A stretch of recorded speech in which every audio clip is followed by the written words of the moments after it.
대통령 선거까지 딱 하루 남겨둔 오늘의 전국 상황, 최수영 정치평론가, 박원석 전 국회의원, 여론조사 전문가 윤희웅 오피니언스 대표와 살펴보겠습니다. 어서 오세요. 네, 안녕하세요.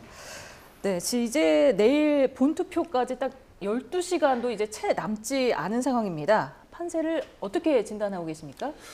네, 지금 아직 투표가 최종적으로 남아 있기 때문에 이제 변동 가능성은 이제 있습니다. 근데 여론조사 공표 금지 전에 많은 여론조사 결과들이 나와서 대략적인 이제 흐름들이 있었는데요. 1강 1중 1약이라고 하는 이제 구도를 선거 초반부터 계속해서 이어져 온 측면들이 있습니다. 그래서 어떤 후보는 진행 중에서 좀 조정이 되거나 또는 이제 2위 달리고 있는 김문수 후보는 정당 지지율에도 미치지 못하는 후보 지지율이었는데 그것이 또 정당 지지율 수준으로 회복하는 모습들도 이제 보여준 상황이긴 했는데요. 그 이제 1강 1중 1약 구도가 이제 이어져 오는 가운데 막판에 후보들 간의 여러 가지 악재들 또 공방들이 치열하게 전개되고 있어서 최종 결과는 내일 투표까지 지켜보면 좋을 것 같습니다. 예, 이재명 후보는 서울 강북구부터 해서 경기 성남을 거쳐서 여의도공원, 국회의사당이 있는 여의도에서 마지막 유세를 펼칠 예정인데 이건 뭐 어떤 전략이 있다고 봐야겠죠? 그러니까 집중 유세 장소를 보통 상징적인 의미 부여가 가능한 곳을 많이 선택을 하는데요. 아무래도 지난 이제 계엄 내란 이후에 민주주의를 회복하는 과정에서 시민들이 모여서 국회 앞에서 어쨌든 윤석열 전 대통령 탄핵을 촉구하고 결과적으로 이제 탄핵이 이루어졌지 않습니까? 그런 상징적인 의미를 부여할 수 있는 장소이기 때문에 여의도에서 마지막 유세를 하는 것으로 선택을 한 것 같고요. 이번 선거에서 이재명 후보나 민주당이 내세운 가장 이제 주요한 선거 프레임은 내란 종식입니다. 특히 이제 선거 후반부로 가면서 김문수 후보의 이제 추격 그리고 보수층 결집이 일어나니까 다시 내란 종식 프레임을 강화하는 이제 그런 선거 전략으로 돌아가는데요. 마지막 이제 그 유세 또한 그런 이번 선거의 그 핵심 프레임이라고 할 수 있는 내란 종식을 다시 한번 국민들한테 환기시키는 그런 메시지를 전달하는 차원에서 여의도를 유세 장소로 택한 게 아닌가 싶습니다. 네, 김문수 후보 오늘 제주에서 시작을 해서 부산, 대구, 대전을 거쳐 서울시청 광장에서 지금 피날레 유세를 할 예정인데 어떻게 보십니까? 뭐 이건 국토의 종단 축을 한번 상징적으로 이제 걸어온다 이런 얘기가 될 것 같습니다. 그러니까 제주를 거쳐가지고 경부선 축으로 해서 상경을 해서 서울시청에서 한다는 거. 근데 서울시청이라는 게 굉장히 좀 보수의 상징 같은 그런 좀 느낌이 있죠. 그다음에 광화문은 이제 이재명 후보가 뭐 빛의 광장이다 이런 식으로 이제 선점을 해서 진보 쪽의 어떤 그런 가치를 좀 투영하는 그런 좀 장소라고 한다면 서울시청은 근대화와 어떤 그 보수의 상징이라는 그런 점이 있고 또 어쨌든 지금 국민의힘 소속의 그 오세훈 시장이 지금 시정을 운영하고 있기도 하고요.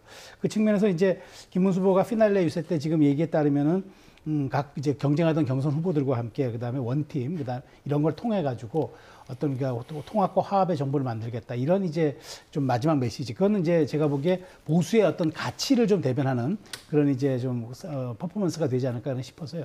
어쨌든 김문수 후보는 마지막까지 보수의 가치를 좀 정립하고 그것을 좀 마지막까지 소구하는 데 집중하지 않는 그런 전략인가 아닌가 싶습니다. 예, 이준석 후보는 오늘 대구에서 마지막 집중 유세가 예정되어 있습니다. 많은 뭐 예상하는 분들이 동탄이지 않을까 했는데 대구로 간 이유는 어떻게 보세요? 대구는 아무래도 이제 보수의 가장 상징적인 도시이지 않습니까? 이준석 후보는 이제 보수의 혁신을 내걸고 있고 이제 개혁 보수의 본인 대표 주자가 되겠다 이런 목표를 갖고 있는데 아무래도 이제 보수 본진에 들어가서 내가 보수의 미래다라는 것을 부각하는 그런 차원에서 대구에서 마지막 유세를 하기로 한 게 아닌가 싶습니다. 사실은 저것도 굉장히 전략적인 고민 끝에 나온 선택인 것 같아요. 보통은 마지막 유세는 거의 서울에서 합니다. 아무래도 이제 서울이 가장 상징적인 장소고 또 인구도 밀집해 있고 미디어 접근도 가장 용이하기 때문에 보통은 후보들이 마지막 유세 장소를 서울로 택하는데 이준석 후보는 오히려 약간 역발상을 가져간 것 같아요. 그래서 보수의 본진이라고 할 수 있는 그런 대구를 공략함으로써 마지막에 사표 심리로 인해서 표가 빠질 수 있는 것을 좀 차단하는 이제 그런 전략을 세운 게 아닌가 싶습니다. 네, 대구가 또 특수성이 있는 게 지금 사전 투표율이 25.63%로 전국에서 가장 낮지 않았습니까? 네. 그렇기 때문에 본투표에 나설 유권자들이 제일 많이 남아있는 지역이기도 한 거잖아요. 네. 사전 투표에 대해서 불신이 이제 가장 높은 것이 이제 보수 성향층의 유권자들이고 보수 성향층 유권자들이 많이 거주하는 곳이 이제 대구, 경북, TK 지역이라고 할 수 있거든요. 그래서 말씀하셨듯이 사전 투표율이 TK 지역이 상당히 이제 저조한 흐름들을 보여주고 있는데 이것은 이제 두 가지 흐름에서 해석을 할 수 있을 것 같습니다. 1차적으로는 사전 투표 대신에 본 선거일에 이제 투표를 하겠다라고 하는 이제 의지를 좀 간접적으로 표명한 것이기 때문에 본 투표일에 많은 부분이 이제 벌충이 될 것이다, 회복할 것이다라고 보는 시각이 일단 가능할 것이고요. 또 한편은 그럼에도 불구하고 지난 대선의 사전 투표율에 비해서도 약 10%포인트가량 대구 경북이 투표율이 낮거든요. 그것은 단순히 사전 투표에 대한 불신을 떠나서 그것을 넘어서 이번 이제 선거 과정에서 보수층들이 굉장히 투표에 대한 적극성이 이전보다 다소간 좀 주춤한 것 아니냐라고 하는 시각도 가능한 지표라고 할 수 있겠습니다. 예, 사전 투표율 전체로 보면은 34.74%, 역대 두 번째로 높은 대선 중에서 이 어떤 후보에게 유리하다 이렇게 네. 판단할 수 있을까요? 사전 투표는 사실은 이제 원래는 이제 더 높을 수도 있었을지 모르겠습니다만은 원래 이제 선거일이 수요일로 대부분 이제 잡혀지기 때문에 선거법에 사전 투표는 선거일 5일 전 이틀간 실시된다고 되어 있거든요. 그러니까 과거에는 사전 투표일이 금요일, 토요일, 그러니까 하루가 이틀째가 토요일인데 비해서 이번에는 본 선거일이 화요일이기 때문에 목요일, 금요일 이제 평일이었습니다. 그래서 어떤 주말 효과, 휴일 효과를 누리지 이제 못한 부분들이 있습니다만 그럼에도 불구하고 사전 투표율이 평일 감안하더라도 상당히 이제 높은 편이라고 평가할 수가 있을 것 같습니다. 우리가 과거에는 이 사전 투표율 가지고 높으면 어디가 유리하고 불리하고 하는 얘기들을 이제 많이 하긴 했습니다. 지금도 사실은 진보 성향층에서는 사전 투표에 대한 선호도가 월등히 높고 또 보수 성향층에서는 본 투표에 대한 선호도가 월등히 높은 것이 이제 조사에서 확인이 됩니다. 실제로 이제 그런 흐름들은 있을 텐데요. 그렇지만 이 제도가 처음 도입되었을 때는 투표에 참여하지 못할 유권자들이 참여하게 하는 효과들이 상당히 이제 컸습니다만은 지금 같은 경우는 많이 이제 일상에서 활용하게 되는 활용도가 높아지다 보니까 못하는 사람들이 하게 되는 효과보다는 본 투표일에 할 수도 있지만 이것을 당겨서 투표하는 비중이 상당히 이제 높아지는 상황입니다. 그래서 사전 투표가 높으면 어디에 유리하고 불리하다라고 하는 것을 이제 과거만큼은 그 의미 부여를 이제 하지 않는 그런 이제 흐름이라고 할 수 있겠습니다. 네. 대선 하루 앞둔 오늘까지도 여러 발언들에 대해서 공방이 이어지고 있는데요. 이재명 후보 오늘은 김어준 씨가 진행하는 유튜브에 출연을 해서 파기환송권을 예측 못했다면서 황당무계했다는 이야기를 꺼냈는데요. 자세한 목소리 듣고서 얘기 나눠보겠습니다. 제일 황당한 것은 일종의 특종일 수도 있는데 대법원 쪽에 저한테 직접은 안 오지만 이 소통들이 일본이잖아요. 사람 사는 세상에 이게 없을 수 없거든요. 제가 들은 바로는 빨리 정리해 주자였다고. 빨리 기각해 주자. 깔끔하게. 그랬다고 해요. 그런데 어느 날 바뀌었대요. 맞습니다. 특종입니다. 헌법을 유린한 권력자의 범죄 자백이기 때문입니다. 판결이 나기 전에 대법원의 내부 기류를 들었다는 말입니다. 그리고 그 결과가 바뀌자 불만을 터뜨린 것입니다. 이건 단순한 불평이 아닙니다. 사법부 독립에 대한 노골적인 도전입니다. 공무상 비밀 누설, 직권남용, 사법거래 의혹이 정면으로 제기됩니다. 대법원에서 들은 바로는 빨리 기각해주자. 그런데 어느 날 바뀌었다. 김용태 비대위원장이 범죄 자백이라고 했는데 네. 어떨까요? 아니 저는 대선 선거를 하루 앞두고 본투표를 하루 앞두고 이런 좀 발언했다는 게 이게 진짜 황당무계합니다. 그러니까 아니 이렇게 선거에 영향을 끼칠 수 있는 이렇게 민감하고 자극적인 내용을 본인 진영의 유튜브에 나가서 얘기를 한다? 그런데 이제 이재명 후보가 진짜 이걸 몰랐을까라는 생각이 들어요. 아무리 김어준 씨가 이렇게 질문을 유도했다고 쳐도 이렇게 말하자면 술술 털어놓듯이 하는 발언이 가능할 것인가.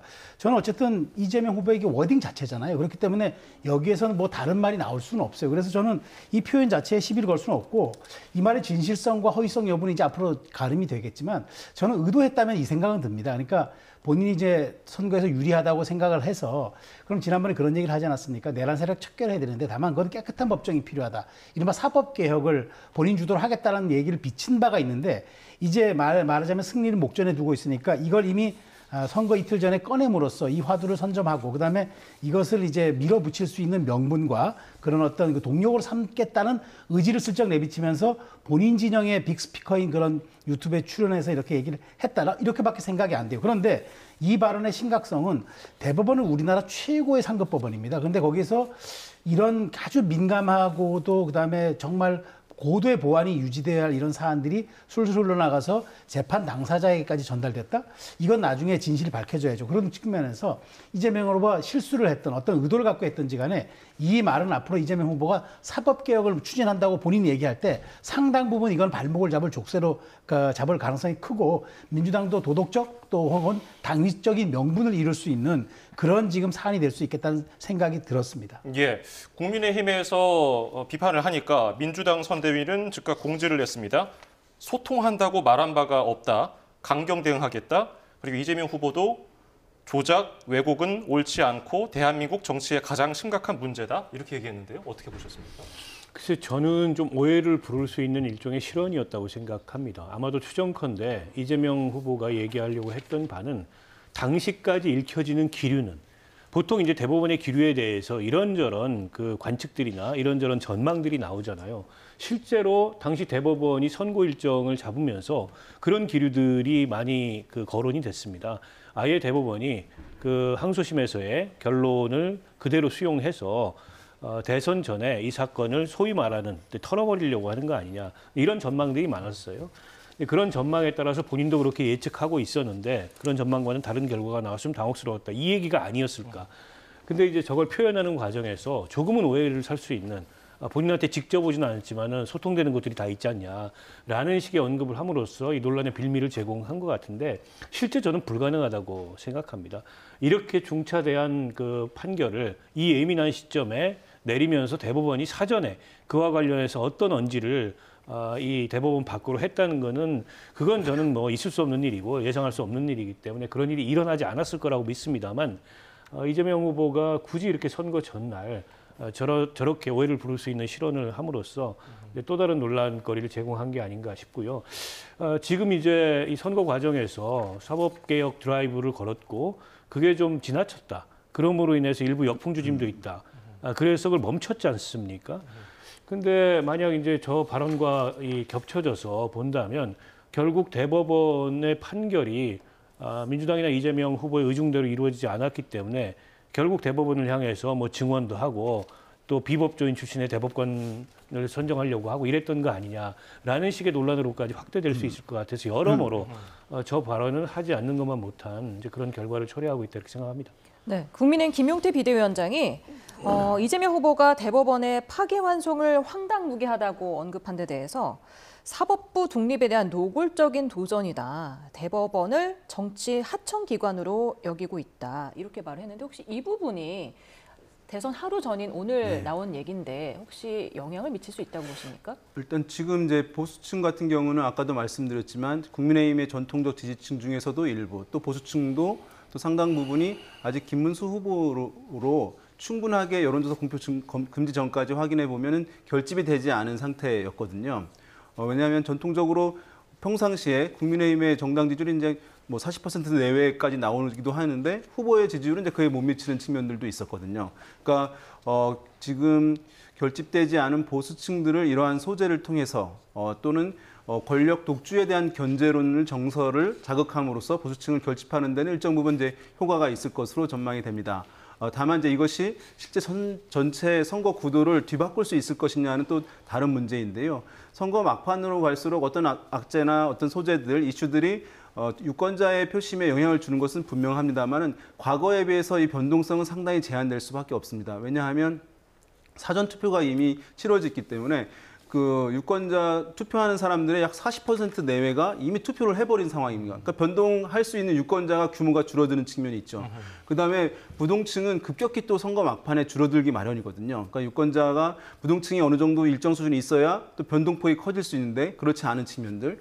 그다음에 여론조사에서는 사실은 지지율이라고 하는 것은 3명, 4명의 이 후보들의 지지율이 매우 긴밀하게 엮여져 있습니다. 그러니까 어떤 이제 독자적인 후보가 혼자서 지지율을 상승하는 것은 상당히 어렵습니다. 누군가의 지지율이 함께 떨어져야지만 어떤 후보가 지지율이 올라갈 수 있는 것이거든요. 그러니까 각 캠프나 후보들이 또 나름 최선의 방어들을 하고 있는 측면들이 있어서 이제 막판에 1, 2%의 변동은 사실은 일주일, 열흘 전에 3, 4%의 변동성보다도 훨씬 더 많은 에너지가 필요한 측면이 있거든요.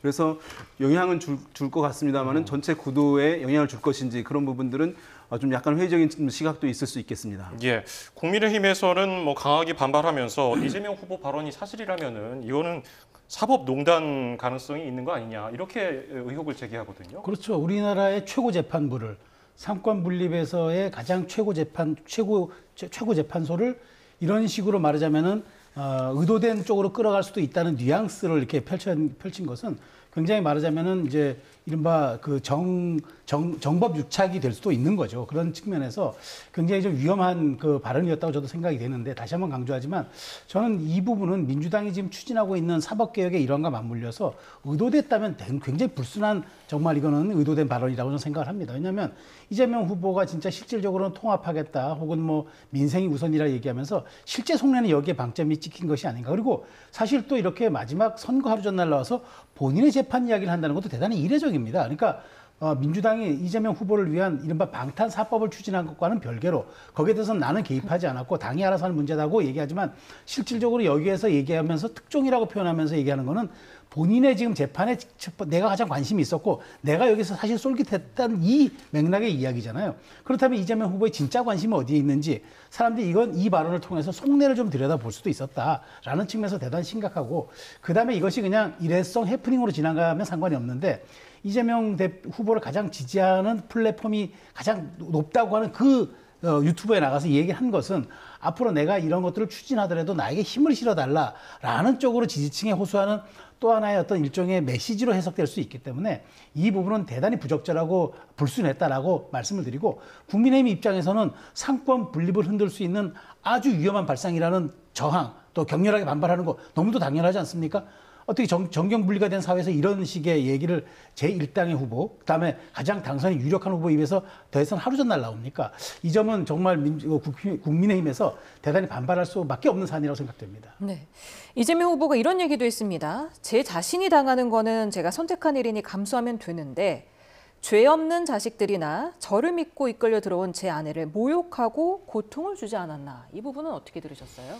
지금 그 이재명 후보의 부인 김혜경 씨가 재판을 받고 있지 않습니까? 이제 대법원 판결만 남겨두고 있고 항소심까지 벌금형이긴 하지만 유죄를 받은 상황입니다. 아마도 이제 그 상황을 언급하는 게 아닌가 싶고 또 그 과정에서 강도 높은 수사를 받은 거는 사실이에요. 과연 그 수사가 적합한 정도의 수사였는지 아니면 지나친 수사였는지 그에 대해서 이제 다양한 시각이 있을 수 있습니다만 이재명 후보 입장에서는 그 지나친 수사였다. 어떻게 보면 좀 공권력 남용이다. 이런 시각을 갖고 있는 것 같고요.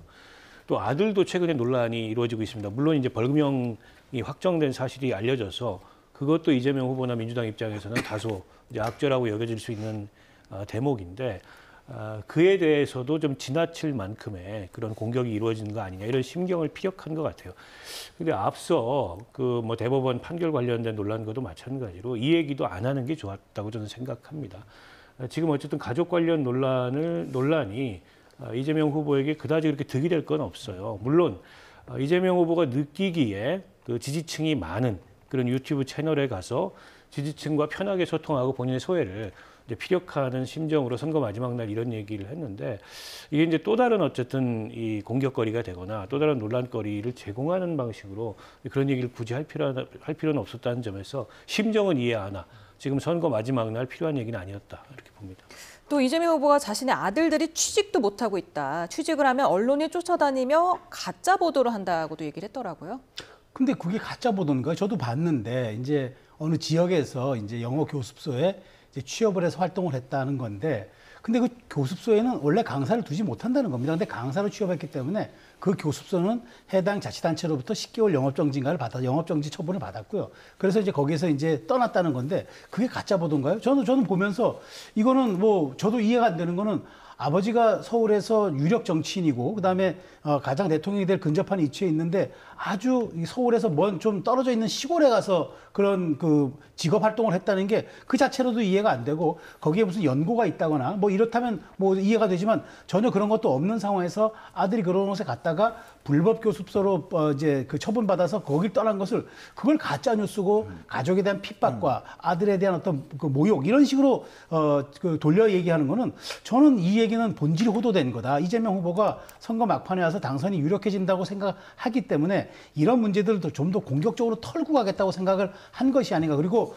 본인 가족에 대해서 이미 어떤 정도의 방어선을 쳐놓고 앞으로 이건 내가 모욕과 어떤 그런 그 가짜 뉴스로 내가 이제 규정을 하니까 앞으로 이런 부분들을 떠들거나 퍼날르거나 얘기하는 사람들은 내가 알아서 할 겁니다라는 그런 어떤 유무형의 어떤 그런 일종의 약간 위협적 메시지로 들려서 저도 듣기에 대단히 불편했는데 많은 유권자들은 또 어떻게 판단했을까 저도 좀 궁금합니다. 예, 또 다른 이슈가 있죠. 민주당 이재명 후보에 대해서 세계적인 투자자 짐 로저스 회장의 지지 선언 여부가 정치권에 떠돌기도 했습니다. 관련 내용 듣고서 이야기 이어가겠습니다. 일단 저희들은 그 김진양 씨라고 그 지지 선언을 조직했던 측에서는 짐 로저스의 생각은 저희들 확인했다 이렇게 해명을 하고 있는 상황으로 저는 알고 있고요. 근데 어저께는 언론에 보내서 지지선을 한 거 아니다 뭐 이렇게 얘기했다고 그래가지고. 아니 그러니까 그 부분에 대해서 그걸 준비했던 김진양 씨를 비롯한 그 이 관계자들이 그 경우에 대해서 짐 로저스 측과 소통을 하고 있는 것을 알고 있습니다. 짐 로저스 회장은 나는 지지한 적 없다. 전혀 모르는 일이다. 라고 명확하게 밝히면서 본인의 이름이 이렇게 거론되는 것조차 매우 불쾌하다는 입장을 밝혔습니다. 저는 웬만한 민주국 가면 이 정도 사기치고 대선에서 이 정도 거짓말을 했으면 후보 사퇴하는 게 맞다고 생각합니다. 네, 어떻게 들으셨어요? 저도 들으면서 아니 이런 해프닝이 있나 싶어요. 아니 왜냐하면 선거 때 이제 농공행상 때문에 자기의 어떤 그 업적이라든가 자기가 뭐 이렇게 사람 끌어왔다는 거에 대해서 과대적으로 포장을 해가지고 이제 좀 인정받고 싶은 욕망들 그런 것들 선거 때 그럼 여야를 떠나서 비일비재합니다. 그런데 이건 상황이 달라요. 짐 로저스라면 세계 3대 투자 자문사의 대표고 이분이 투자하는 쪽들은 이제 굉장히 이제 말하자면 화제가 되고 실제 수익과 연관되기 때문에 많은 사람들이 여기에 대해서 단 하나의 작은 소식이라도 귀를 쫑긋합니다. 그런데 짐 로저스가 다 대한민국 대통령 선거에서 유력 후보를 지지하겠다? 굉장히 큰 뉴스죠. 앞으로 그러면 짐 로저스가 어느 방향으로 투자하겠다는 걸 시사한 것이 될 수 있기 때문에. 그런데 이걸 검증하지 않았다고요? 공당에서 이런 주요 발언들을 크로스 체크 안 하고 필터링 안 하고 누가 그런 거 갖고 왔으니까 그 문서가 조작됐는지 이메일이 뭐 어떻게 됐는지 확인도 안 하고 덥석 물고 그걸 후보 페이스북까지 게재하게끔 해줍니까? 이건 제가 보기에 민주당이 그러면 대한정당도 아니고 수권정당도 아니에요. 이 정도의 검증 기능이라 그러면은 이건 대단히 좀 부실한 정당이라고 스스로 자인하는 겁니다. 또 하나는 중요한 거는 이걸 이렇게 말하자면은 이 선거 막판에 갖다 놓은 거는 우리가 이기기 위해서는 수단과 방법을 가리지 않겠다는 또 하나의 메시지 아닙니까? 그런 측면에서 매우 위험했다고 생각이 되고요. 특히나 이건 앞으로 이재명 후보가 설령 집권하더라도 국격의 문제가 됩니다. 많은 분들이 짐 로저스를 끌어들인 대선 후보의 이런 그 논란을 앞으로 어떻게 보겠습니까? 국제적 망신이 될 수도 있고요. 앞으로 글로벌 경제에서도 우리가 굉장히 위험한 국가로 또 보일 수도 있는 그런 사례가 되기 때문에 민주당에서 이거 뭐 3일 후에 이거 선거 끝나고 해명하겠다라고 얘기하는 것 같은데 이거 그렇게 해서 해결될 문제는 아닌 것 같습니다. 네, 박 의원님은 어떻게 보셨습니까? 근데 저는 참 약간 부끄럽기까지 한데요. 지금 선거 상황에서 짐 로저스가 이재명 후보 지지 선언을 한다 그래서 크게 득표에 도움이 될까? 반대로 저 지지 선언이 아니라 그래서 크게 선거에 지장이 있을까 싶은데요. 저분이 물론 그 국제 자본시장에서 유명한 큰 손이고 세계 3대 투자자라고 하고 아마 이재명 후보 측에서는 이재명 후보가 이제 뭐 코스피 5천 이런 자본시장 활성화 공약을 했기 때문에 짐 로저스 같은 세계적으로 유명한 투자자도 이재명 후보의 당선에 긍정적이라면 이재명 후보가 당선됐을 때 우리 주식시장의 활성화나 도움이 되지 않겠냐 뭐 이런 어떤 맥락에서 저 지지를 이끌어냈다 이렇게 한 것 같은데 앞서 우리 최수영 평론가 말씀하셨듯이 이제 선거운동본부 내 별일이 다 있습니다. 더군다나 이번에 인수위도 없이 정부가 바로 출범하기 때문에 논공행상이 일찍 시작이 돼요. 그 농공행상 차원에서 이제 본인의 실적 만들려는 그런 경쟁들이 좀 과열돼서 일어나다 보니까 그 차원에서 일어난 해프닝인 것 같아요. 근데 뭐 진위는 모르겠습니다. 한쪽은 기라 그러고 한쪽은 아니라 그러고 계속 이 공방이 지속되는데 대한민국이 예전처럼 그렇게 작은 나라가 아닙니다. 국제적 위상도 이제는 예전 같은 나라가 아닌데 저렇게 개인 투자자 한 명의 지지 여부를 둘러싸고 공방을 벌인다는 것 자체가 조금은 좀 민망한 일이고요. 아니 짐 로저스가 무슨 미 연준 의장이나 미 상무부 장관이라도 되는 것도 아니잖아요. 어쨌든 저분은 세계 자본시장의 유명한 인물이긴 하나 개인입니다. 개인. 그 개인의 지지를 받고 안 받고가 뭐 이렇게 중요한 쟁점인가 싶은 생각이 듭니다. 네. 지금 김문수 후보는 뭐 페이스북에다가 짐 로저스는 오늘 나는 누구도 지지한 적이 없다. 이건 사기다라고 했고요. 또 김용태 비대위원장도 국제적 망신이다. 유명인 명의를 도용한 투자 사기와 뭐가 다르냐고 말했는데 혹시 이 부분도 내일 선거에서 좀 영향을 미칠 수 있을까요?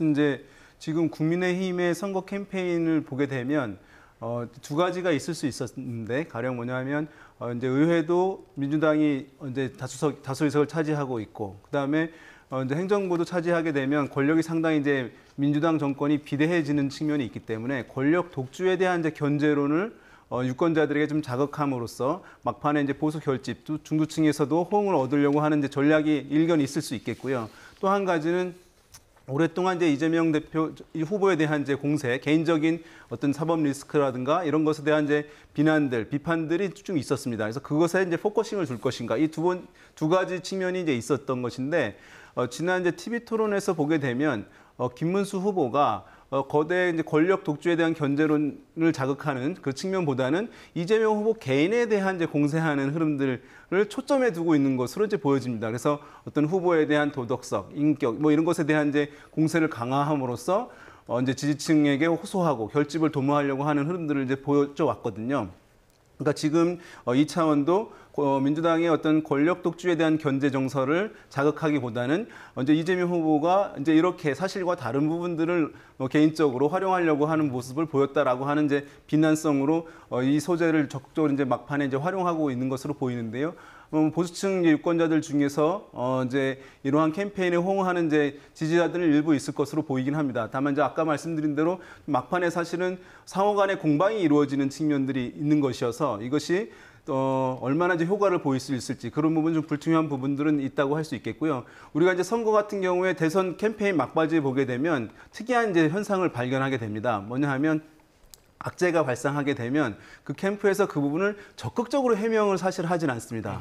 그럼 대신 어떤 것을 하냐 하면 저쪽 반대쪽에도 이러한 문제들이 있습니다라고 공세를 펼치게 됩니다. 그러면 유권자들 입장에서는 상당 부분 선거 막판이기 때문에 어느 후보를 지지할 것인지 마음을 정하게 되거든요. 그런데 난 이 후보 문제가 있는데 반대쪽에도 문제가 있네. 그러면 난 지금 이 후보를 지지하는 것을 철회할 필요가 없겠네. 정당화하게 되거든요. 그렇게 해서 대부분의 이제 대선 캠페인이 이제 그런 진행이 되고 지금 이제 잘 보시게 되면 최근에 한 이제 일주일 열흘간에 보여주는 캠페인도 대개 이제 이런 양상으로 서로 상대방에 대한 부정적 이슈를 공세하는 방어하기보다는 이런 식으로 전개되는 그런 흐름 중에 한 단면이지 않는가 또 분석이 될 수 있겠습니다. 네, 그 김진향 한반도 평화경제회의 상임위장이 이 후보 지지는 사실이다.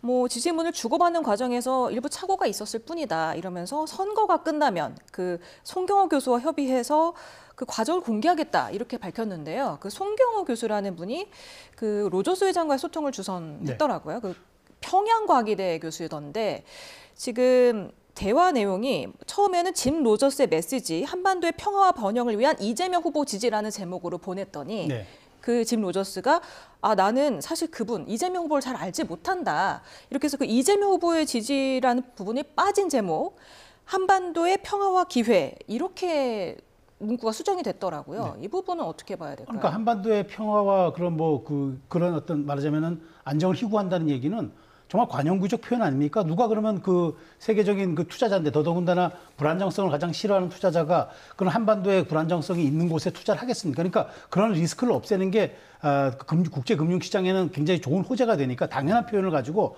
마치 그걸 둔갑시킨 거 아닙니까? 본인이 맥락을 이렇게 교묘하게 왜곡해가지고 저는 근데 이거 어려운 거 아닙니다. 짐 로저스 이게 문제가 불거진 게 어제이기 때문에 내일 대선일까지도 충분히 알려질 수 있습니다. 이거 뭐 본인의 말하자면 육성 하나 받든가 아니면 이메일 하나 받아서 과정을 얘기하면 되는데 이걸 선거를 끝나고 하겠다고요? 이게 자체가 저는 이미 이거 거짓이라는 것을 입증하는 사례라고 생각하는 겁니다.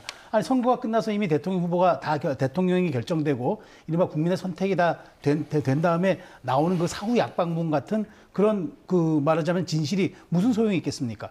뭐 정말 저는 이분이 이것을 해명하고자 하는 의도가 있었고 정말 진실이라고 밝힐 의도가 있었다면 저는 오늘까지도 충분히 밝힐 수 있었다고 보는데 저렇게 교묘하게 맥락을 왜곡하는 발언을 통해서 자신의 진실을 호도하는 거는 이건 정말 제가 보기에 국민을 정말 유권자를 좀 우습게 보는 행위 같다는 생각이 듭니다. 예, 또 다른 이슈 살펴보겠습니다. 댓글 여론조작 의혹을 받는 단체와 김문수 후보와의 연관성 의혹이 불거졌는데요. 관련 내용을 듣고 와서 이야기 이어가겠습니다.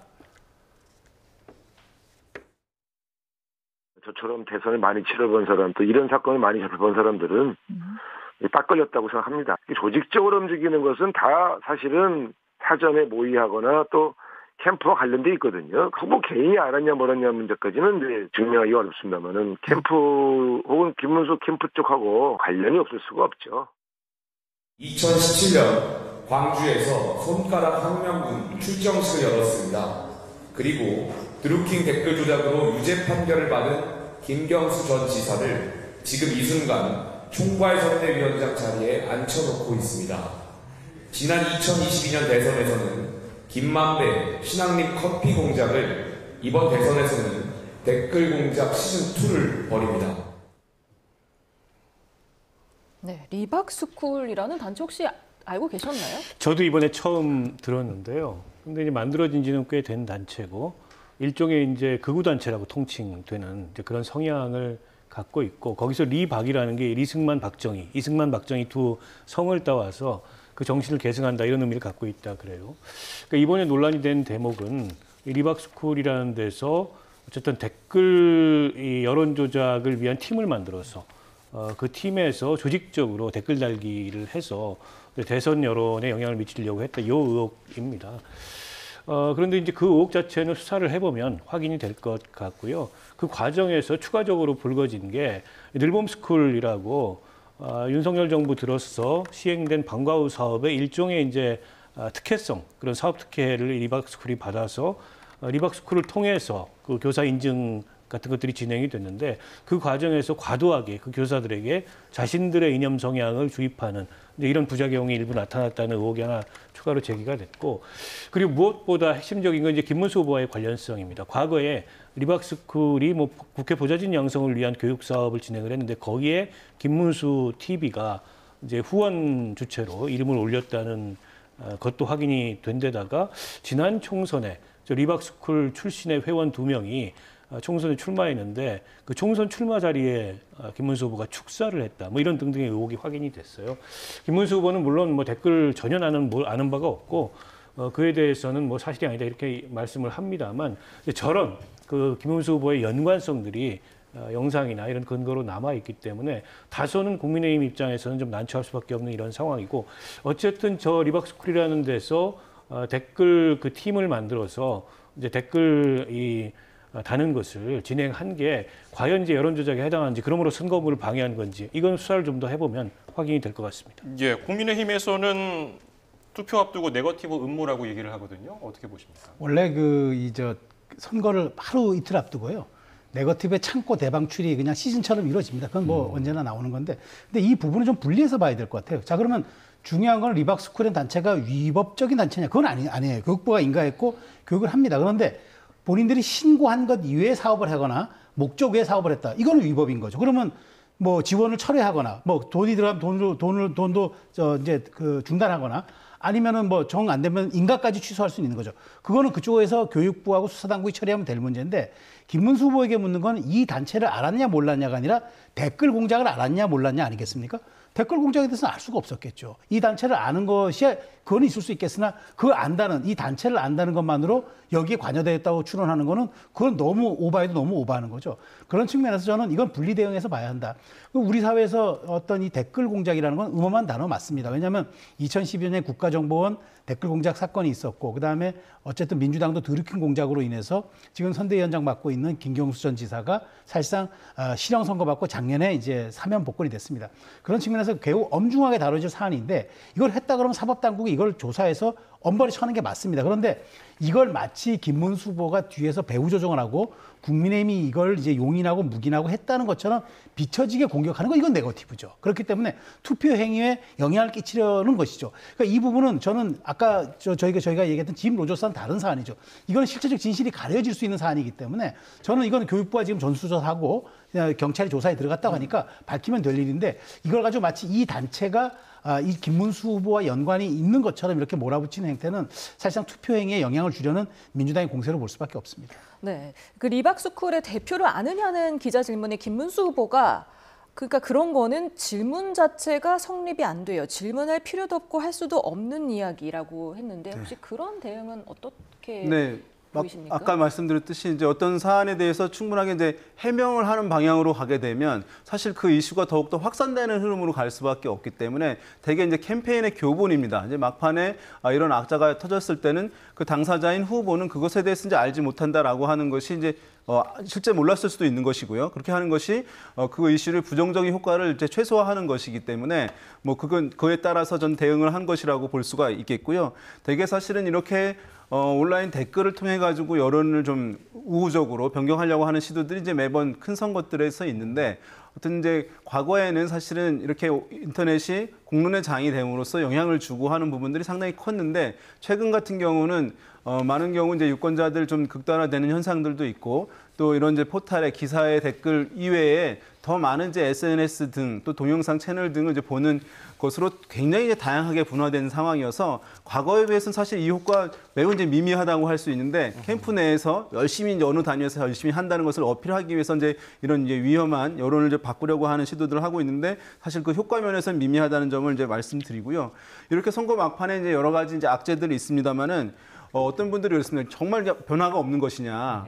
막판에 악재가 큰 경우에는 여론의 변동이 있을 수가 있어요. 지지율 바뀌는 경우도 있습니다. 과거에 2011년이었는데요. 강원도지사 보궐선거가 있었습니다. 당시에 이제 보수 정당에서 엄기영 후보라는 분 나왔었고 또 최문순 후보가 또 민주당 계열에서 나왔었는데 이게 여론조사 공표 금지 전에 들어가기 위해서 한 2자릿수 이상 차이가 났었거든요. 그런데 그 기간 안에 이른바 강릉 불법 콜센터 사건이라고 엄청나게 큰 사건이 9시 뉴스 등에서 이제 보도가 되면서 상당히 국민들이 다 알게 된 상황들이 있습니다. 그 강원도민들이. 그러면서 지지율이 이제 역전이 된 사례들이 있습니다. 또 지난번 총선 같은 경우에 경기도 화성을에서 사실 이준석 후보도 이런 이제 시기에 들어가기 전에 상당히 뒤지고 있었는데 역전된 사례가 있었거든요. 그런데 상대 후보에게 큰 이제 악재가 있어서 상당히 이제 보도가 되고 하면서 영향을 준 것인데요. 이렇게 어떤 후보에게 집중적으로 전 국민이 알 정도의 사안이 발생하게 되면 여론이 이제 변동이 될 수 있는데 지금처럼 이렇게 여러 후보들에게 우후죽순 악재들이 이렇게 공방이 이루어지는 이런 경우들은 사실 그 변동성이 좀 제한될 수밖에 없는 측면이 있다고 하겠습니다. 네, 이재명 후보는 과거 시발단이라고 있지 않았나, 또 국가기관을 동원한 국정원 댓글 조작도 있었다면서 댓글 조작의 DNA를 가진 게 국민의힘이라고 했고, 국민의힘 김용태 비대위원장은 드루킹 댓글 조작으로 유죄 판결을 받은 김경수 전 지사를 지금 이 순간 총괄 선대위원장 자리에 앉혀놓고 있다. 조작의 원조가 갑자기 상대당의 조작죄를 덮어 씌우려 한다면서 이 댓글 조작의 원조 논란이 지금 일었네요. 그러니까 일종의 이제 인터넷을 활용한 여론 조작에 대해서 서로 간의 허물이 있지 않습니까?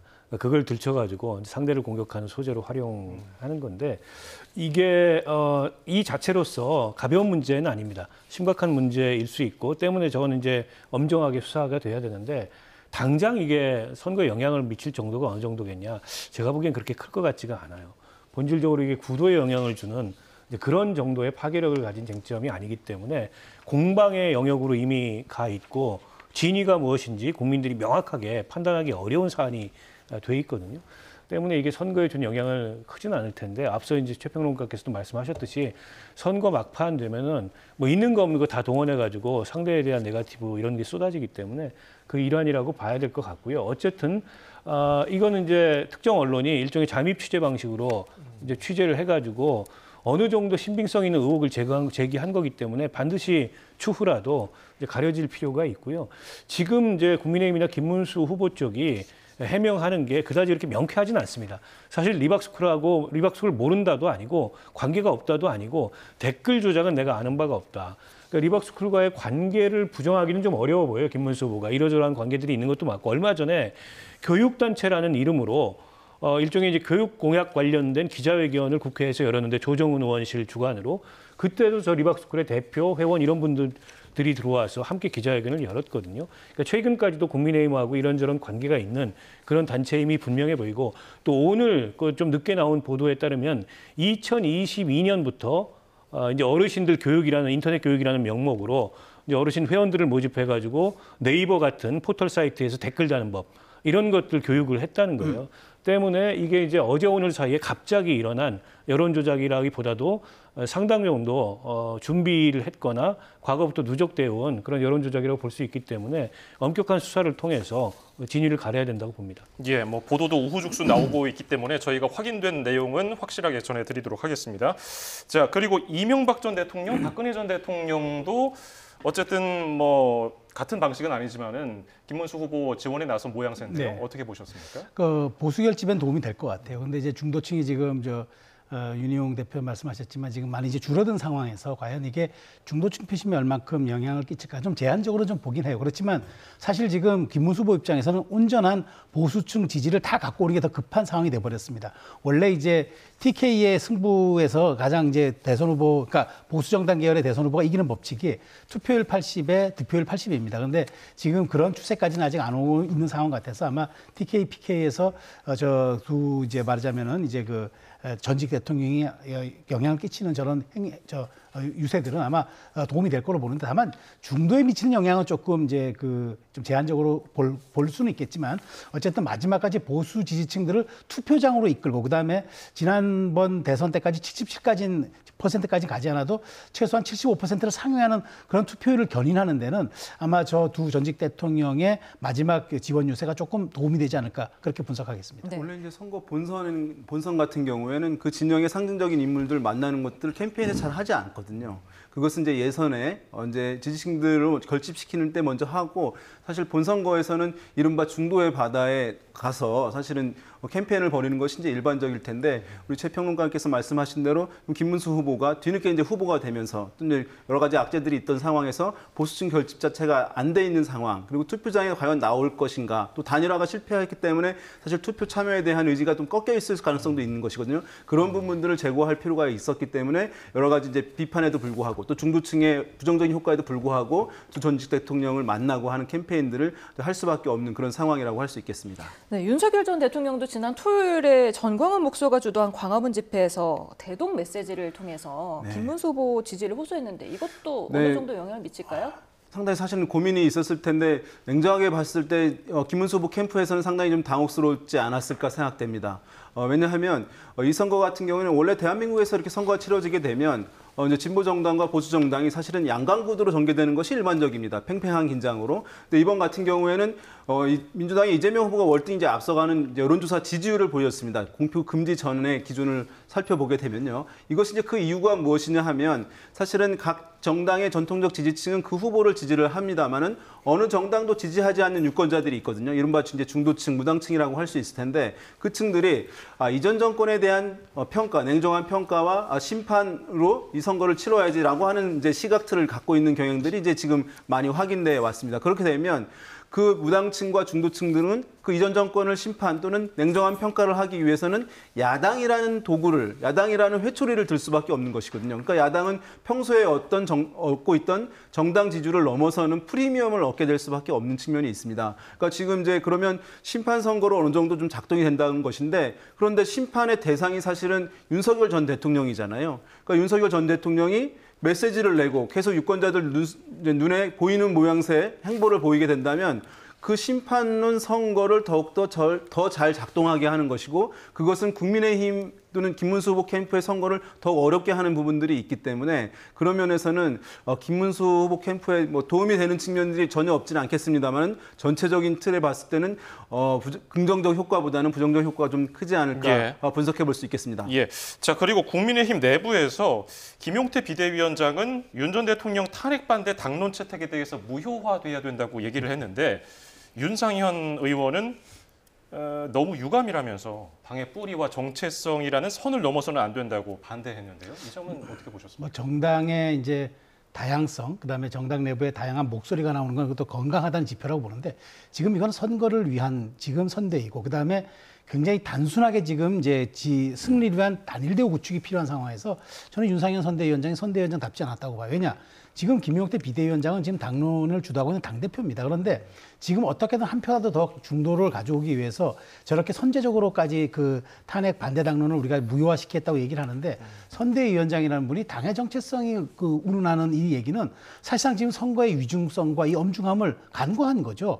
지금 공동선대위원장이지만 지금 내야 되는 메시지는 한 표라도 더 갖고 오는 거지만 지금 이렇게 간다 그러면은 오히려 국민의힘이 탄핵의 바다를 제대로 건너지 않고 계엄의 바다 건너지 않았다는 것을 그런 입증하는 사례 아니겠습니까? 저는 이 부분에 대해서 그래서 저는 친한계에서 윤상현 선대위원장의 그 선대위 합류를 굉장히 반대했던 것으로 생각이 되는데 마지막에 이런 이야기들은 조금 전에 말씀하신 것처럼 윤 전 대통령의 메시지와 함께 당에서 아직도 여기에 대한 완벽하게 어떤 말하자면은 합일된 그런 의제를 갖지 못했다. 그런 측면에서 마지막 부동층에 어떤 영향을 끼치겠습니까? 저는 이 점을 좀 고려해야 하는 아쉬운 발언이었다고 생각합니다. 김용태 비대위원장이 윤 전 대통령은 탈당했지만 사실상 출당이다. 윤 전 대통령은 국민의힘 근처에 얼씬도 하지 말아라 이렇게 얘기를 했었고 또 윤상현 의원의 그 뿌리와 정체성 발언에 대해서는 이미 헌재에서 위헌 판단을 받았다. 당론이 헌법에 있을 수 없다. 여기에 대해 뿌리가 흔들릴 정도면 그 뿌리는 뽑아내도 된다고 밝혔습니다. 굉장히 단호하게 말을 했네요. 근데 이제 내일이 선거지 않습니까? 근데 오늘 이 순간까지도 이제 계엄 탄핵에 대해서 저렇게 4분 오열 자중질환 이런 모습을 보인다는 것 자체가 이제 국민의힘이 지금 보여주는 총체적인 이제 난맥상을 좀 드러낸다고 봅니다. 그러니까 뭐 김용태 비대위원장이 당을 대표하는 위치에서 윤석열 전 대통령의 선거에 대한 발언이 도움이 안 된다라고 얘기하는 게 지극히 정상적 판단이에요. 윤석열 전 대통령의 이름 석자가 나오는 것 자체가 지금 국민의힘 선거에 도움이 안 됩니다. 근데 그에 대해서 윤상현 의원처럼 오히려 다르게 반발하는 목소리가 나오는 건 결국 선거 이후에 당권 경쟁을 염두에 둔 이런 포석에서 나오는 거거든요. 지금 선거에 온 힘을 다 쏟아도 될까 말까한 선거에 선거보다는 이게 이 제사보다는 뭐 제밥에도 관심이 많다고 선거 이후 상황에 대해서 서로 간의 그런 경쟁을 하다 보니까 불거지는 모습인데요. 굉장히 부적절한 모양을 좀 보이고 있다고 생각하고 김용태 비대위원장이 저렇게 윤석열 전 대통령에 대해서 단호하게 선 긋고 이건 사실상의 출당이다. 그리고 우리는 어쨌든 탄핵 당론 이거를 재검토해야 된다 이렇게 얘기를 했는데 한편으로 그러면서 그날 부정선거를 소리 높여 주장해왔던 황교안 무소속 후보의 김문수 후보 지지 선언을 또 환영한다는 메시지가 당에서 나가요. 이런 엇박자가 어디 있습니까? 지금 윤석열 전 대통령이 도움이 안 되듯이 부정선거 얘기하는 사람은 중도 확장에 도움이 전혀 안 됩니다. 근데 그런 분의 지지를 그냥 모른 척 외면하거나 아니면 단호히 끊어내는 게 아니고 환영한다는 메시지가 나가는 것은 심각한 문제죠. 이렇게 선거의 전략이나 기조가 계속 엇박자가 시종일관 나고 있습니다. 이게 지금 국민의힘의 선거가 안 되고 있다는 것을 단적으로 보여주는 하나의 단면이 아닐까 싶습니다. 정당이 이제 많은 분들이 이런 모습들을 보게 되면 정당의 다양성이 생명 아니냐라고 이제 또 이렇게 얘기하시는 분들도 있는데요. 정당의 다양성이 있는 것은 참 아름다운 모습이고 뭐 본질상 필요한 일이긴 합니다만은 선거 때는 전시라고 할 수 있거든요. 전시에는 사실은 일사불란한 모습을 보여줘야 유권자들, 중도층들이 안정감을 느껴서 이제 지지를 보내게 되는 것이거든요. 근데 이렇게 이제 다양한 의견들, 사실 어떻게 보면 충돌인데, 그러면 버스가 충돌거리면 타고 있던 이제 승객들도 내릴 수도 있는 것이거든요. 그런 면에서 지금 이제 선거 막판인데 그러면 하나의 목소리, 원팀으로서의 모습을 보여줌으로써 유권자들한테 어필하는 것이 필요한 상황인데 이렇게 다른 모습들을 이제 상이하게 보여주게 되는 것은 사실 캠페인상에서 약간 좀 아쉬운 대목이라고 할 수 있겠습니다. 지금까지 최수영 정치평론가, 박원석 전 의원, 윤희웅 오피니언스 대표였습니다. 세 분 감사합니다. 감사합니다.